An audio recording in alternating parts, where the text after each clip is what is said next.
कुडाळ येथून पणजी येथे जाणाऱ्या एसटी बसला इन्सुली घाटात अपघात झालाय। बसचे ब्रेक निकामी झाल्याने चालकाने प्रसंगावधान राखून गाडी डोंगराच्या दिशेने उंच भागात नेण्याचा प्रयत्न करत असताना हा अपघात घडला। त्यामुळे मोठा अनर्थ टळला। या अपघातात गाडीतील प्रवाशांना मोठ्या प्रमाणात दुखापत झाली असून जखमींना सावंतवाडी उपजिल्हा रुग्णालयात उपचारार्थ दाखल करण्यात आलं आहे। त्यात काही महिलांसह लहान मुलांचा देखील समावेश आहे।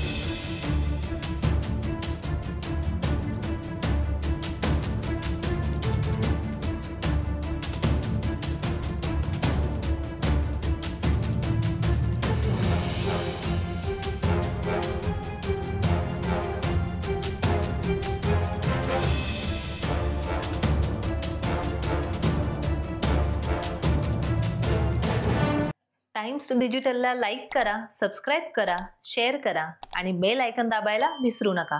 पाहत रहा टाइम्स डिजिटल।